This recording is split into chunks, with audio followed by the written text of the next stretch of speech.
Զրուցում ենք ազգային ժողովի Հայաստան խմբակցության падգամավոր Գեղամ Մանուկյանի հետ։ Պարոն Մանուկյան, քանի որ արդեն այս կիրակի ընտրություններն են ու քարոզարշավի վերջին օրերն են, այս ամբողջ ընթացքում մենք տեսանք, թե ինչպես են ԿՊԱ-ականները փորձել իրենց պետական ռեսուրսը օգտագործել, ուսուցիչներին ու դասախոսներին բերել իրենց քարոզարշավին ու դրան զուգահեռ քրեական գործեր ընդդիմադիրների դեմ։ Կխնդրեմ ասեք, թե այս անհավասար պայմաններում ինչպես անցավ եւ այսօր էլ անցնում է քարոզարշավը եւ որոնք էին հիմնական խնդիրները, որոնք կային ընդդիմության համար։ Անհավասար պայմանները հիմա էլ է շարունակվում, բառացիորեն 3, երբ որ Հայաստան Դաշնքի հանրահավաքն էր,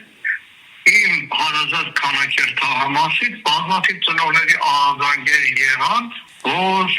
բոլոր դպրոցներին հանձնարարվել է ուսուցիչներին, հանձնարարվել է ուսուցիչները ծնողներին զանգել են կոչ անելով ներկա լինել Զեյթունում Նիկոլ Փաշինյանի հանրահավաքին։ Պարոն Մանուկյան, ենթադրյալ խախտումներ կլինեն նաև հենց բուն ընտրության օրը, որի մասին էլի մտահոգությունները շատ են։ Այդ մասով ինչ է անելու ընդդիմությունը, որպեսզի այդ ենթադրյալ կանխատեսվող խախտումները վերահսկի կամ կանխի։ Բնականաբար մեր վստահված անձանց միջոցով փորձել ենք ամբողջությամբ վերահսկողություն հաստատել, իսկ որ վերահսկողություն հաստատելու ենք, դա միանշանակ է եւ լիարժեք աշխատանք ենք ծավալելու, որ որևէ խախտում ընտրատեղամասերում թույլ չտալվի, բայց դա չի նշանակում, որ համատարած խախտում չի եղել։ Վարչական ռեսուրսային համատարած կիրառումը, որ ամբողջ ընտրաշավին եղել է, արդեն ինքնին խոսում է։ Իսկ ինչ եք անելու այն ընտրազանգվածի հետ, որոնք այսօր ամեն դեպքում իշխանական սպառնալիքներից վախեր ունեն, որտեվ էլի ահազանգեր կան, որ շատերին վախեցնում են։ Ամբողջ քարոզարշավին մենք ներկայացրել ենք մեր մոտեցումները եւ կոչ ենք արել քաղաքացիներին, որ չվախենան,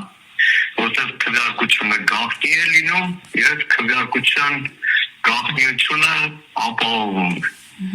Բայց կային դեպքեր, որ նույնիսկ մարդկանց ասել էին, այդ մասին բարձրաձայնեցին, որ որոշ քվեաթերթիկներ իրենց հետ դուրս հանեն, որ տեսնեն, որ տվյալ ուժերին ձայն չեն տվել։ Այսպիսի դեպքեր են եղել։ Չէ, դա ուղղակի մարդկանց մոլորեցնում է, որտեղ քվեախցում ընտրական կարգը այնպեսին է, որ տոննայով լցված են այդ քվեաթերթիկները եւ դրանով որևէ վերահսկողություն մեր հայրենակիցների մոտ չեն կարող իրենք հաստատել։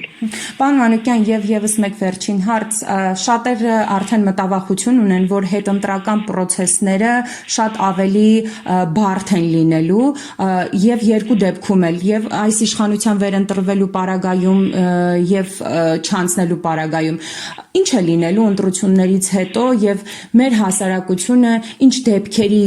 սպասի, ինչ ակնկալիքներ ունենա։ Ընտրություններից հետո բնականաբար կապված ընտրությունների արդյունքում կլինի այն զարգացումներին, որին բնականաբար ընդդիմությունը եւս պատրաստ է։ Այսինքն ինչպիսին են ձեր սպասելիքները, ձեր կանխատեսումները։ Ես բավականաբար եմ սիրում որևէ կանխատեսում անել։ Շնորհակալ եմ մեկնաբանության համար։